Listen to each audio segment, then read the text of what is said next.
My name is Jeff Miller. I'm 48 years old, living in a quiet suburb of Cleveland, Ohio. From the outside, my life looked perfect: a successful career as a lawyer, a beautiful home, and Elizabeth, Liz, my wife of nearly 15 years. Liz is 35, effortlessly beautiful, with long black hair and piercing blue eyes that can light up a room or cut you to pieces. People saw us as the perfect couple, but lately, I've felt more like an actor in a play that's gone on far too long, struggling to remember my lines. It was a dreary Sunday afternoon, the kind that clings to your skin like a damp blanket. I was in the garage working on my '67 Mustang, a rusted-out relic that was barely roadworthy but somehow still gave me a sense of control, a sense that I could fix something in my life, even if everything else was falling apart. That's when Liz walked in. She was wearing this red dress I hadn't seen before, clinging to her body like a secret. She was stunning, but there was a hardness in her eyes that I hadn't noticed before, something that made my stomach turn. "Jeff, we need to talk," she said, her voice like ice cracking under pressure. I put down my wrench, suddenly feeling the weight of the moment. I knew something was wrong. I'd known it for a while, actually, but I'd convinced myself it was just a rough patch, that we'd get through it like we always did. "Sure, what's on your mind?" I asked, trying to sound casual, but inside, I was already bracing for the blow. She hesitated, fiddling with the necklace I had bought her for our anniversary last year. It was an expensive piece, something I got to remind her, and myself, that we still had something worth celebrating. Now it just felt like a bad investment. "I've been thinking a lot," she started, her words slow and deliberate. "About us. About me. I feel trapped." She paused, searching my face for something, understanding, maybe, or permission to keep talking. "I need more, Jeff. I need to find out who I am outside of this marriage. I want to see other people." The words hit me like a car crash. I blinked, trying to wrap my head around what she was saying, but it was like trying to grab smoke. "You want to see other people?" I repeated, as if saying it out loud would make it sound less insane. She nodded, tears welling in her eyes, but there was no sadness in them, only a kind of cold resolve. "Yes. I need this. For me. It's not about you, Jeff. It's about me finding myself." I stared at her, feeling the weight of every mistake I'd ever made pressing down on my shoulders.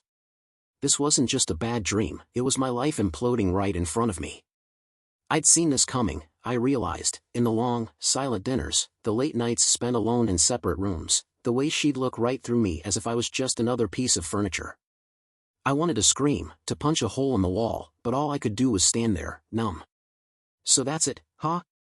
You need to find yourself by screwing other men?" I said, my voice breaking, part anger, part heartbreak. Liz flinched but held her ground. "It's not about that, Jeff.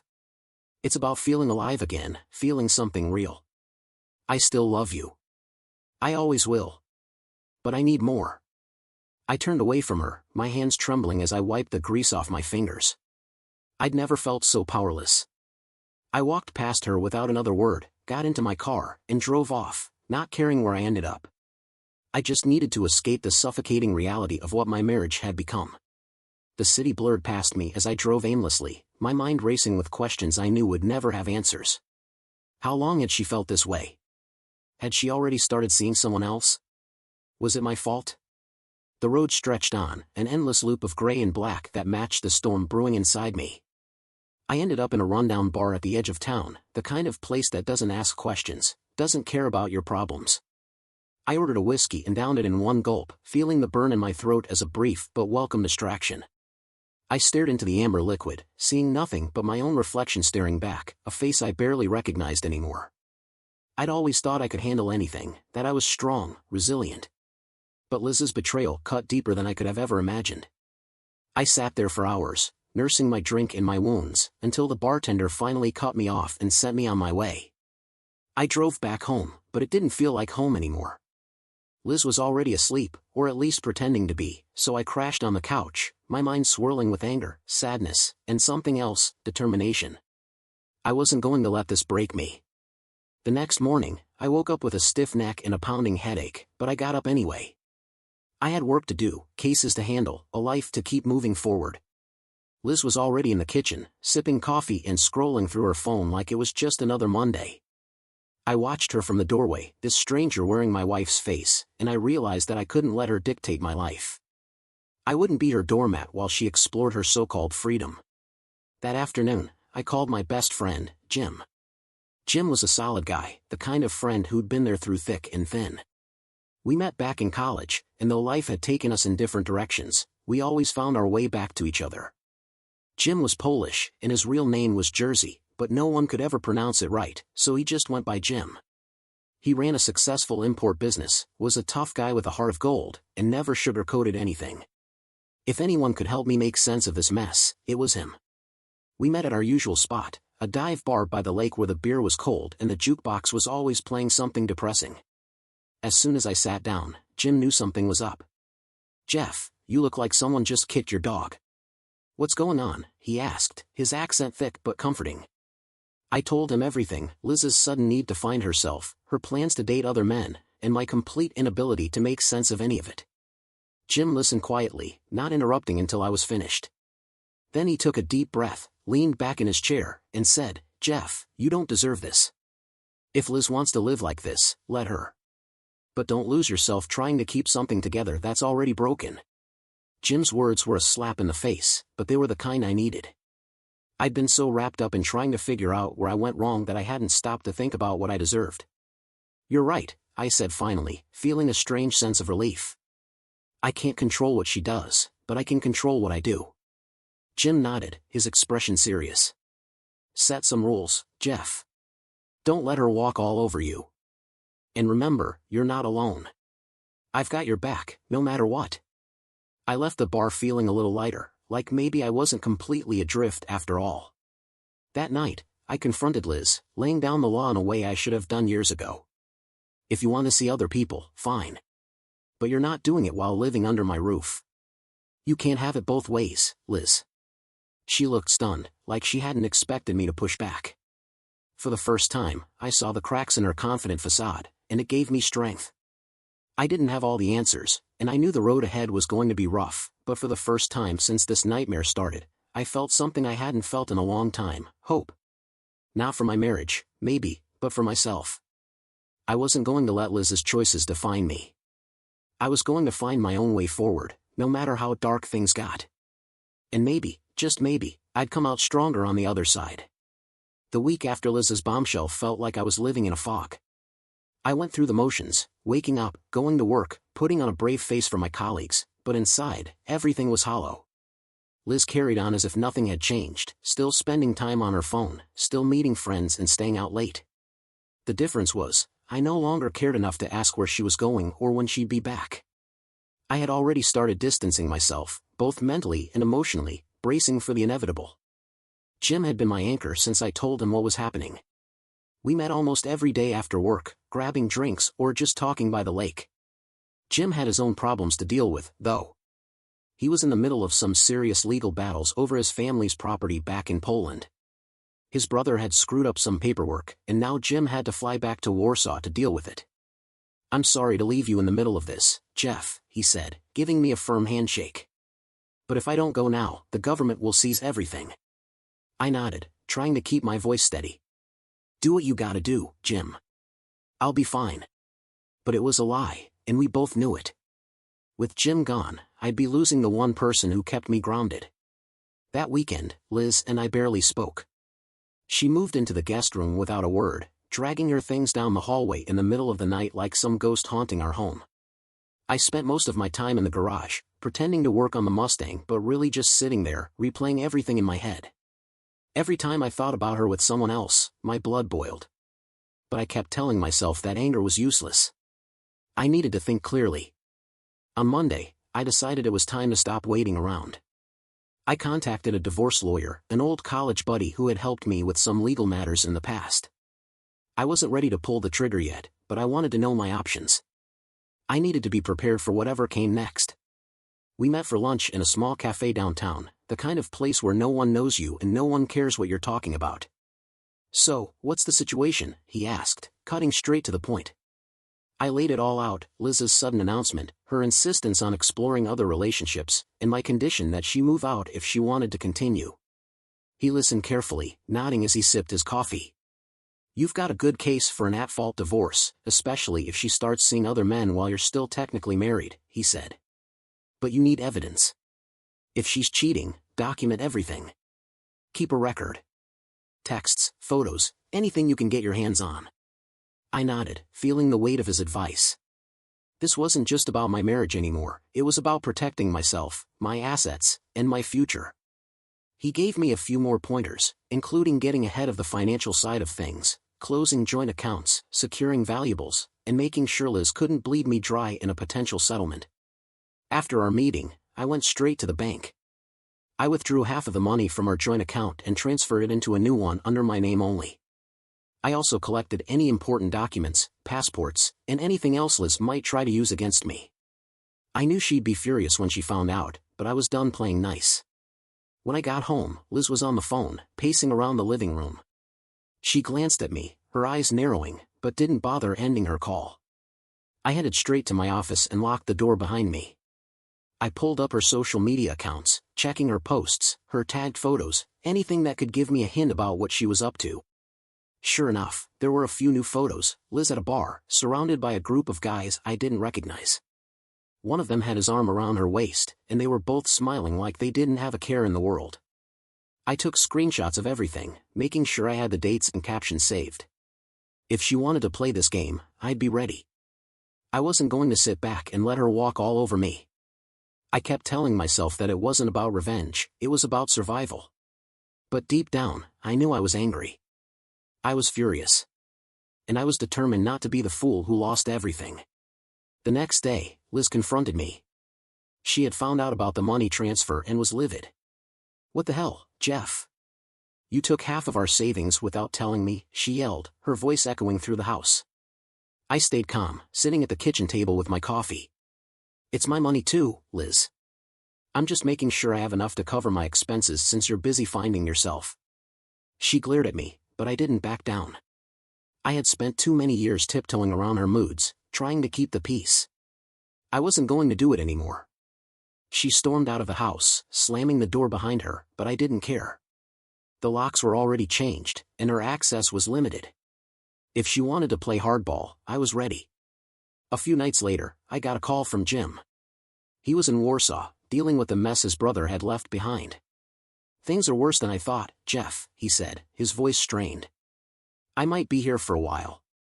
The courts are slow, and there's a lot of red tape. But listen, don't let Liz get in your head.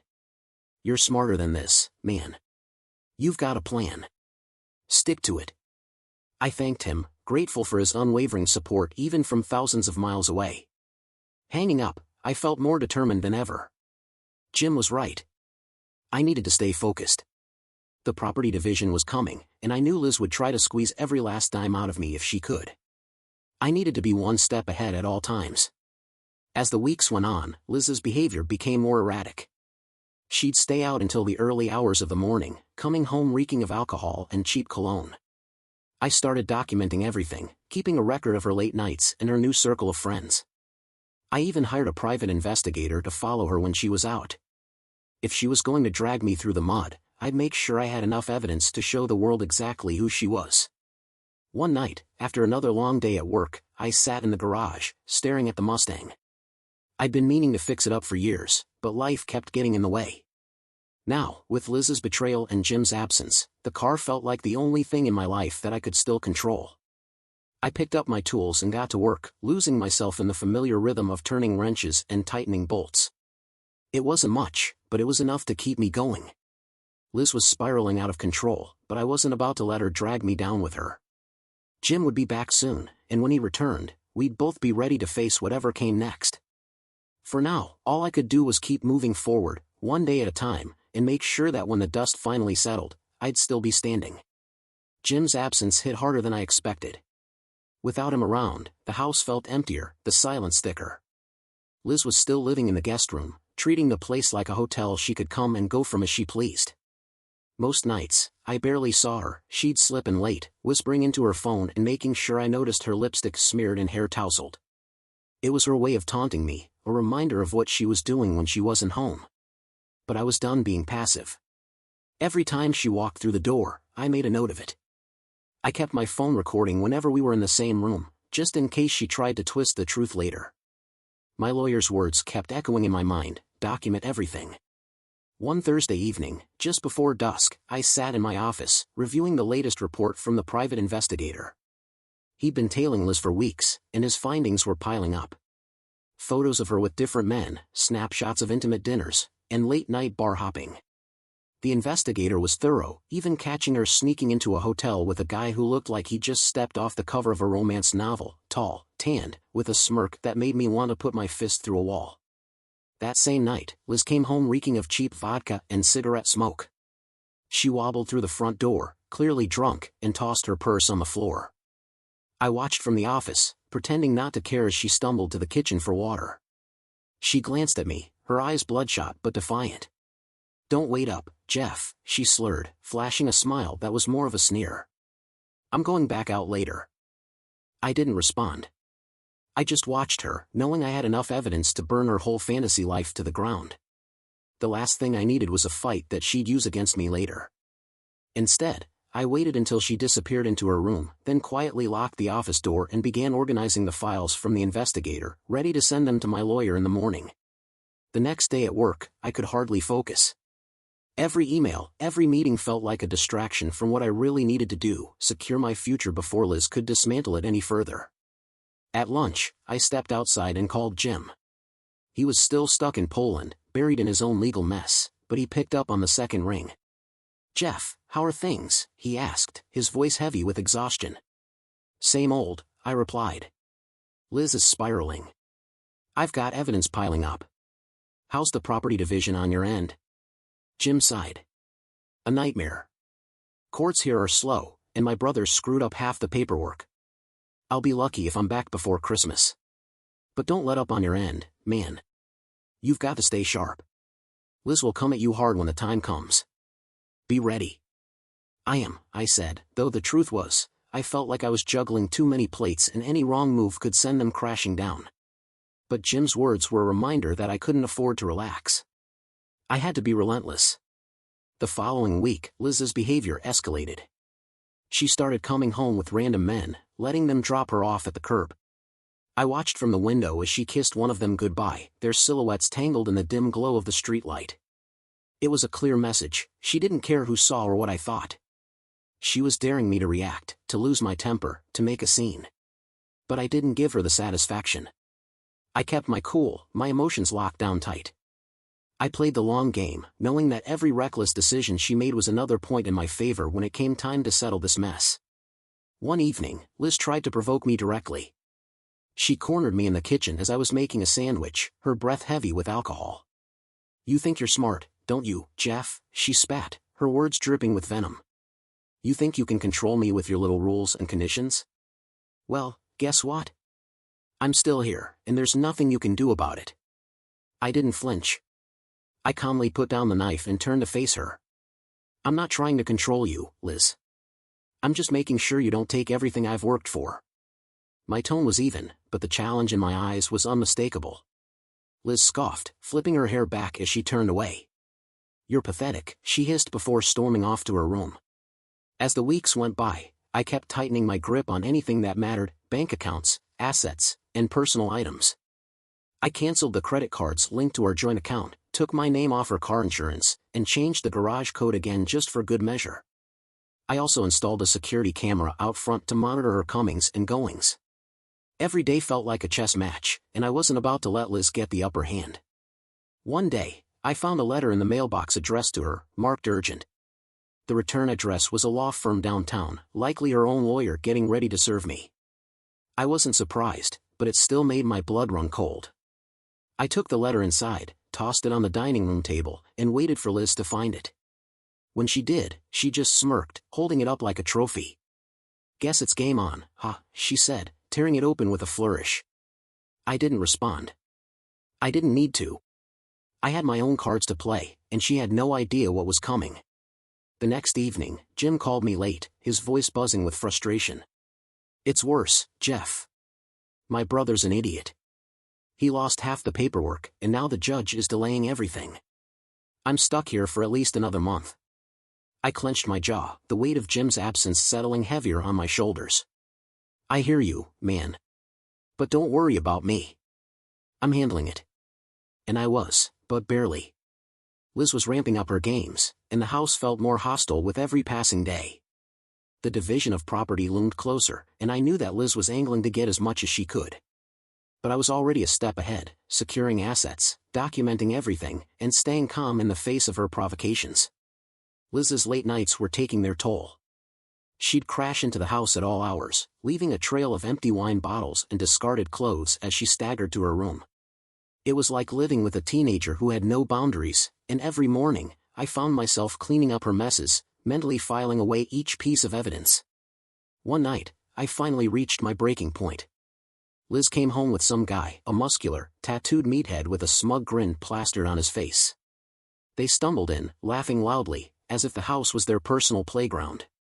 I watched from the top of the stairs as Liz flirted with him, leaning into his chest like she hadn't a care in the world. "Get him out," I said, my voice low but firm. The guy looked up at me, surprised, but Liz just rolled her eyes. "This is my house too, Jeff," she snapped. "I can bring whoever I want." "Not anymore," I replied, stepping down to meet them. "You've pushed this far enough. He leaves, or you both do." Liz hesitated, her confidence wavering. The guy tried to stand his ground, but one look at my expression and he backed off. "Whatever, man. This place is a dump anyway," he mumbled, slinking back toward the door. Liz followed, her face a mix of anger and embarrassment. She turned to me one last time, her eyes blazing. "You're going to regret this, Jeff." Maybe I would. But not tonight. I locked the door behind them, feeling a sense of grim satisfaction. Jim's return felt like a breath of fresh air after months of suffocating tension. He brought his usual haul of Polish gifts, bottles of homemade vodka, traditional outfits, and some delicacies that reminded him of home. It was comforting to have him back, but this time, Jim didn't just bring gifts, he brought a plan that would turn Liz's chaotic life into a full-blown disaster. Jim had a long-time employee at his import company named Andre, whom everyone simply called Andrew. Andrew had been working for Jim's company for years but had never bothered to learn English. Stubborn and set in his ways, Andrew kept to himself, mostly speaking in Polish, and spent his days in the warehouse, moving stock and staying out of everyone's business. Despite the language barrier, he was a hard-working, no-nonsense guy who understood the streets far better than the boardroom, making him invaluable in his own way. One afternoon, Jim and I were going over some plans at my place when Andrew called, his thick Polish accent buzzing over the phone. Jim put the call on speaker, and Andrew's frantic voice filled the room. "Jim, you won't believe what I just saw. It's about that wife of Jeff's." Jim's expression shifted, his interest peaked. "Calm down, Andrew. Tell me what happened." Andrew explained, his Polish coming out rapid-fire as Jim translated. Andrew had finished his shift and was heading out of the warehouse when he saw one of his colleagues, a shady-looking guy named Mark, walking briskly toward the street. Mark was one of those guys who always seemed to be hustling, juggling side gigs and talking big about his money moves. Andrew had never liked him much, but they mostly kept out of each other's way. As Andrew was about to head to his car, he noticed Mark meeting up with someone on the corner, a woman in a tight dress and heels. Andrew quickly realized it was Liz. She was leaning against a lamppost, looking like she didn't have a care in the world. Andrew didn't think much of it at first, he knew about Liz's antics from what Jim had told him. But then, things got interesting. Mark was visibly angry, jabbing his finger toward Liz and raising his voice. Jim relayed Andrew's story to me, and we both listened as Andrew described the scene. Mark was accusing Liz of something serious, shouting about missing money and betrayal. Liz tried to calm him down, but Mark wasn't having it. He kept yelling, his voice echoing off the buildings. Andrew watched from a distance, catching bits and pieces of their heated argument. Jim translated Andrew's next words. Mark was saying she took money from him. He was yelling about being played and told her he wanted nothing more to do with her. It was like he was going to hit her. Jim hung up and looked at me, his face showing a mix of surprise and amusement. Mark's one of those guys who always thinks he's smarter than everyone else. Looks like Liz got herself tangled with the wrong idiot this time. And now, he's blaming her for his own mess. I couldn't believe it. Liz's reckless behavior had finally caught up with her, and it was playing out exactly how we needed. Andrew had seen it firsthand, and now we had the perfect setup to push Liz even further over the edge. Jim picked up the phone again, speaking quickly in Polish to Andrew. "Keep your eyes open, Andrew. If you see anything else, let us know. And make sure Mark stays angry. Don't say anything to calm him down." Andrew agreed, still buzzing from what he had witnessed. As Jim hung up, we both knew that this was just the beginning. Liz had been playing with fire, and now it was about to consume her. A few days later, I got another call from Jim. Andrew had seen Mark at work, still fuming about the confrontation with Liz. Mark was telling anyone who would listen that Liz had scammed him, making him look like a fool. According to Mark, he had given Liz access to some cash for a supposed business opportunity, only to find out the money was missing. He was convinced that Liz had played him, and now he wanted revenge. Jim laughed as he recounted the conversation. "Andrew says Mark's talking to anyone who will listen, saying he's going to make Liz pay. He's threatening to go to the cops, to her work, and basically ruin her life. I don't think he's got the guts to do any of it, but Liz doesn't know that." It was perfect. Liz had spent months manipulating people, thinking she could control every situation, and now she was caught in a trap of her own making. Mark's threats would be enough to shake her to the core. She wouldn't be able to smooth-talk her way out of this one. That evening, I saw Liz come home. She looked different, frazzled, worn down, her confidence stripped away. I watched from the window as she slammed the car door, muttering angrily to herself. It was clear that Mark's outburst had rattled her. She stormed inside without a word, and for once, she didn't try to provoke me or start a fight. She just slunk into her room, closing the door behind her. The next day, I met with my lawyer to finalize the divorce papers. We had everything lined up, the documentation of Liz's infidelity, the financial precautions I'd taken, and now, the added chaos of her life unraveling on its own. My lawyer arranged for the papers to be served at Liz's job, a calculated move to ensure maximum impact. I wanted her to feel the sting of public humiliation, just as she had done to me with her lies and deceit. Liz was served during her lunch break, surrounded by coworkers who had no idea about her double life. The news spread quickly, and by the time she got home, she was seething. She threw the divorce papers at me, her face twisted in fury. "You think this is funny? Serving me at work? You're pathetic, Jeff." I shrugged, unbothered by her tantrum. "This is all on you, Liz. You wanted your freedom, and now you've got it. Hope it's everything you thought it would be." She stormed off, but I knew her bravado was fading fast. The walls were closing in, and she was running out of places to hide. Mark had cut her off, her reputation at work was in shambles, and now she was staring down the barrel of a messy divorce. The court date came quicker than I expected. Liz showed up looking haggard, her once perfect appearance now replaced by dark circles and a vacant expression. The judge reviewed the evidence, and it was clear that Liz's erratic behavior and infidelity had sunk her case. I kept the house, most of our savings, and the car. Liz was left with little more than the clothes on her back and a temporary allowance. After the hearing, Liz tried one last time to intimidate me. "You haven't seen the last of me, Jeff. I'll be back on my feet soon enough." But I knew better. "Liz, it's over. You lost. Move on." Jim and Andrew were waiting outside the courthouse, grinning like schoolboys who'd just pulled off the prank of the century. Andrew handed me a bottle of Polish vodka, and we toasted right there on the courthouse steps. "Here's to you, Jeff," Jim said, raising his glass. "You fought back, and you won." I nodded, feeling the weight of the past year lift off my shoulders. Liz was out of my life, the legal battles were done, and I had my future back. As we walked away from the courthouse, I couldn't help but feel a sense of closure. I had faced the storm and come out the other side, stronger and more determined than ever. Whatever came next, I was ready for it.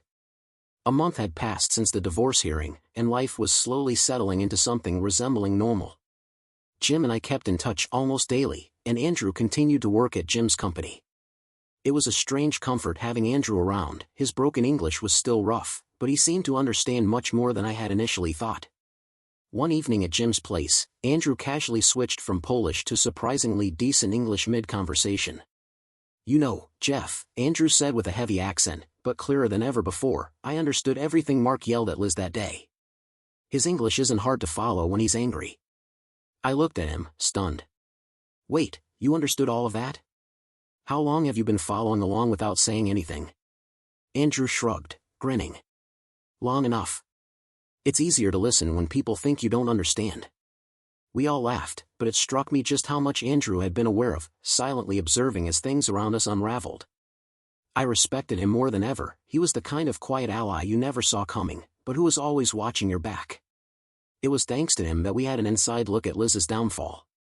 But there was one thing I had yet to do: tell my family the whole truth about Liz. I'd been putting it off, not wanting to relive the mess or deal with the inevitable questions and pitying looks. My relatives still thought we were just another couple that had grown apart. They had no idea about Liz's infidelity, her manipulation, or her schemes. I kept telling myself I'd tell them when the time was right, but that time never seemed to come. One cold morning, about a month after the divorce was finalized, I was at home getting ready for work when I heard a sharp knock on the door. I opened it to find 2 police officers standing there, their expressions serious. "Mr. Miller, we need to speak with you," one of them said, flashing his badge. My stomach dropped. "What's this about?" "We've received reports that money is being stolen from your account," the officer continued. "There's been a significant transfer of funds involving your account and the accounts of several unsuspecting individuals, including a pensioner who transferred her savings, thinking it was going to her daughter's company." I was baffled. "I haven't stolen anything. I haven't touched anyone's money." The officers explained that the information they had pointed directly at me, and they needed access to my electronic devices and bank records. They searched everything: my phone, my computer, even my old accounts, and found nothing. But the officer warned me, "The information we have is serious, Mr. Miller. It will take time to verify everything, and in the meantime, we'll be keeping a close eye on you." As they left, I sat there stunned. How had I gone from finalizing my divorce to being accused of theft? I couldn't wrap my head around it. That evening, I called Jim to tell him what had happened. Jim listened carefully, then sighed deeply. "Jeff, this can't be a coincidence. You just got divorced, and now this? It's gotta be Liz. She's trying to set you up." I felt a surge of anger at the very idea. That stubborn idiot. She's really trying to drag me down even after everything? "She's desperate," Jim replied. "You humiliated her, took away her life, and now she's striking back the only way she knows how." Over the next few weeks, the police came back several times. They kept saying the same thing: money was being stolen, and information was pointing to me. But no stolen money was ever found in my accounts. Each time, they'd leave frustrated, unable to pin anything on me, but still convinced that something was off. The stress was starting to get to me, and I could feel my patience wearing thin. Then, one afternoon, I got a call from the police station. They had new information about the case and wanted me to come in. When I arrived, they told me that their cybercrime division had finally tracked down a hacker who was manipulating the stolen funds. The hacker had been siphoning money from various sources, diverting it to himself while creating a trail that made it look like it was all connected to me. I was relieved but also furious. I demanded to know how this hacker had implicated me, and the officers revealed that during his interrogation, the hacker confessed everything. He admitted that Liz had paid him handsomely to execute this scam. She wanted to ruin me and make it seem like I was the thief. He was a small-time operator, never having done something this risky before, but the money was too good to pass up. "Elizabeth paid me," the hacker told the investigators. "She said she wanted revenge on her ex. She gave me all the details I needed and promised more if I could keep him tied up in police investigations for months." I sat there, stunned at the lengths Liz had gone to. I had known she was vindictive, but this was a whole new level of malice. As I left the station, an officer informed me that they were still looking for Liz. She had disappeared off the radar, but they suspected she was hiding somewhere nearby. I drove straight to Jim's place, my hands shaking with anger. "She's gone too far, Jim. She's paying people to frame me. I can't believe this." Jim nodded grimly. "She's unhinged, Jeff. But they'll catch her. She won't get away with this." The next day, the police called again. They had traced Liz to a small house on the outskirts of Cleveland, a property that had once belonged to her grandmother. It was the perfect hideout, far from prying eyes. They invited me to come along as they went to bring her in.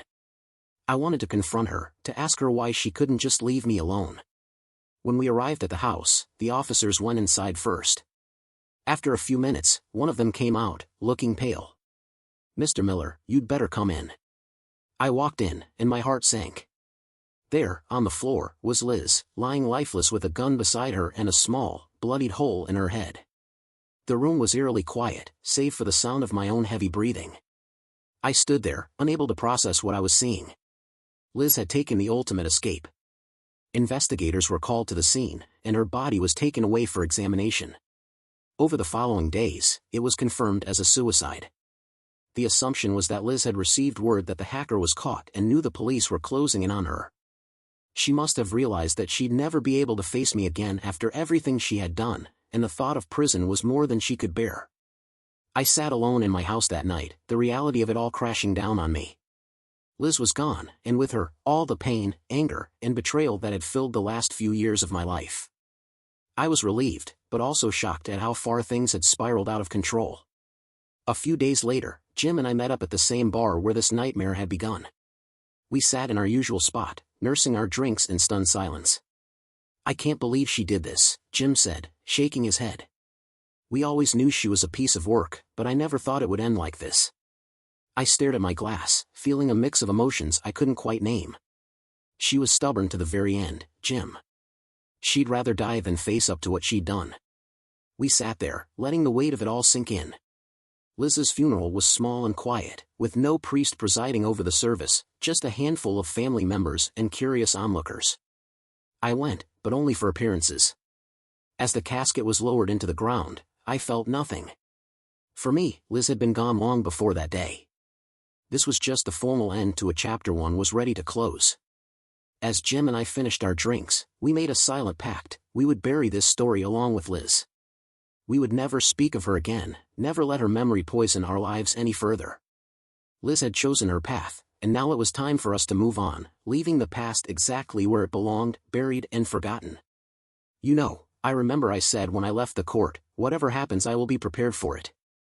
Well, I couldn't have predicted something like that. So, I really hope that this story that I just told you is the last memory of Elizabeth in my life.